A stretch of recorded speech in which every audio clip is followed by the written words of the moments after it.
अस्सलाम वालेकुम। इस वीडियो में बात करेंगे फंगल केराटाइटिस की। फंगल केराटाइटिस क्या रखना है कि दो तरह का फंगल होता है। तो फिलामेंटस फंगा है। Filamentous fungi is usually always cause by aspergillus. And हमारे पास आ जाता है यीस्ट वाला फंगा। यीस्ट वाला आता है जो कि हमारे पास जो स्पीशी आती है वो कैंडिडा की स्पीशी आती है। फिलामेंटस फंगा वी नो के मल्टी सेलुलर, ज़्यादातर वो ट्रॉपिकल क्लाइमेट्स में होता है। और जो यीस्ट जो होती है कैंडिडा जिसमें आती है वो यूनिसेलुलर होती है, बडिंग से प्रोड्यूस करते हैं और टेम्परेट क्लाइमेट्स में होते हैं।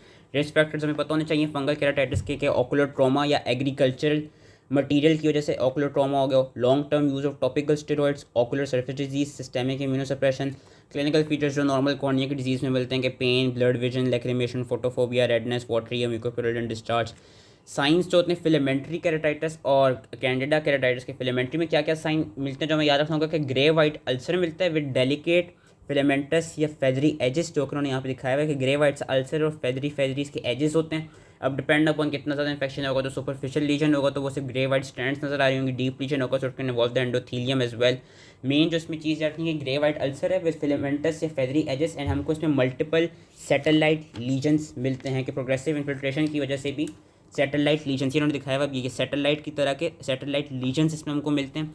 Immune ring surroundings the lesion can also भी फाउंड। इम्यून की रिंग्स भी मिल सकती हैं और सीवियरली कंजेशन भी मिल सकती है। उन्होंने 6-7 साइन बताए हुए। मेन जो साइन याद रखते हैं वो ये कि grey white ulcer is seen with feathery या delicate filamentous edges in your filamentous keratitis.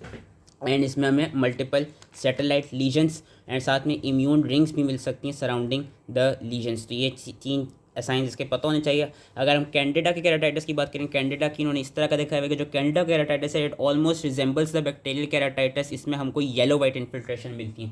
फिलामेंट्री में हमको किस तरह की मिल रही थी ग्रे वाइट, इसमें हमें किस तरह की मिलती हैं येलो वाइट। मेन इसकी जो हमको इन्वेस्टिगेशंस याद रखनी होगी, इन्वेस्टिगेशंस हम किस तरह कराते हैं फंगल केराटाइटिस को इन्वेस्टिगेट करने के लिए हम कॉर्निया की स्क्रैपिंग कराते हैं। कॉर्निया स्क्रैपिंग क्या रखते हैं, कॉर्निया का स्क्रैप लेके अब जो कॉर्निया का पीस है उसको हम स्टेन करेंगे।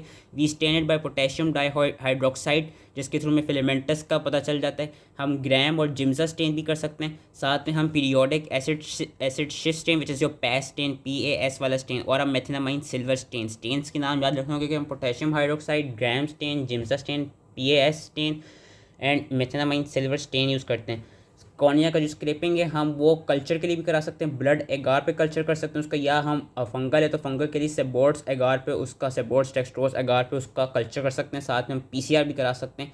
मेन जो याद रखनी है इन्वेस्टिगेशन वो ये दो याद रखनी है, corneal staining and corneal scraping. अगर तो इनसे ना मिले तो हम कॉर्निया की बायोप्सी भी कराते हैं। एंटीरियर चैम्बर टैप कर सकते हैं and in vivo confocal microscopy भी करा सकते हैं इन्वेस्टिगेशन में। लेकिन जो मेन दो याद रखनी है कॉर्नियल स्क्रैपिंग की स्टेनिंग एंड योर कल्चर याद रखना है। उसके अलावा हम बायोप्सी, एंटीरियर चैम्बर टैप और ये इन वाइवो कॉन्फोकल माइक्रोस्कोप याद रख सकते हैं। Treatment is very very important for the fungal keratitis. Treatment लिखने को भी आ जाती है। ट्रीटमेंट क्या है, topical anti fungal therapy. Topical में हमारे पास कौन कौन सी आ जाएंगी, जो फंगी स्टैटिक होते हैं सारे वही एंटी फंगल लिख देने।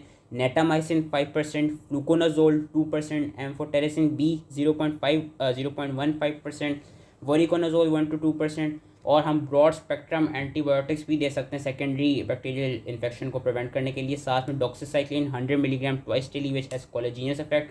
पेन होगा तो पेन के लिए साइक्लोप्लीजिक्स हम दे सकते हैं। ये सब टॉपिकल उसमें आ जाते हैं। टॉपिकल एंटी फंगल थेरेपी में अलग से इन्होंने बता दिए हैं ब्रॉड स्पेक्ट्रम एंटीबायोटिक्स, साइक्लोप्लीजिक्स भी और एंटी कोलेजिनियस भी। सब कंजंक्टाइवल फ्लूकोनाजोल भी दे सकते हैं। सिस्टेमिक एंटी फंगल भी हम दे सकते हैं like ketoconazole 200 to 600 milligram daily या fluconazole 200 to 400 milligram daily. Intrastromal anti fungals भी दे सकते हैं। Mechanical debridement and therapeutic keratoplasty cause करा सकते हैं। दवाओं के नाम नहीं याद हो वैसे तो याद रखने चाहिए, लेकिन मेन जो 6 ट्रीटमेंट की थेरेपीज़ हैं वो ये कि topical anti fungal therapy, sub conjunctival anti fungal जिसमें सब कंजंक्टाइवल फ्लूकोनाजोल आती है। Systemic anti fungals, intrastromal anti fungal, उसके अलावा mechanical debridement and therapeutic keratoplasty. And ये जो दवाओं के नाम दिए हैं एटलीस्ट 2 या 1-2 दवाओं का नाम याद रखना है कि natamycin 5, fluconazole, amphotericin B। Broad spectrum antibiotics हम सेकेंडरी इन्फेक्शन को प्रिवेंट करने के लिए, साइक्लोप्लीजिक हम पेन के लिए दे रहे हैं और डॉक्सीसाइक्लिन हम बेसिकली एंटी कोलेजिनियस इफेक्ट के लिए दे रहे हैं, और जो अलग से उन्होंने बताई हैं। तो इसकी मेन इन्वेस्टिगेशंस आती हैं एंड मेन ट्रीटमेंट आती है फंगल केराटाइटिस की। रिस्क फैक्टर्स पता होने चाहिए एंड ये साइंस इतने नहीं पूछ जाते, लेकिन साइंस मैंने बता दिया। अगर तो फिलामेंटस होगा जो कि एस्परजिलस की वजह से हो रहा है तो उसमें हमारे पास ग्रे वाइट स्ट्रैंड्स में ग्रे वाइट अल्सर होगा और with delicate feathery edges and stands and हमको क्या कहते हैं सैटेलाइट लीजन्स मिलते हैं। अगर तो कैंडिडा वाला होता है तो वो बैक्टीरियल कॉर्नियल अल्सर की तरह मिलता है, उसमें हमको yellow white infiltration, yellow white lesion मिलते हैं। तो आई होप इसलिए समझ में आगे हो एंड थैंक यू।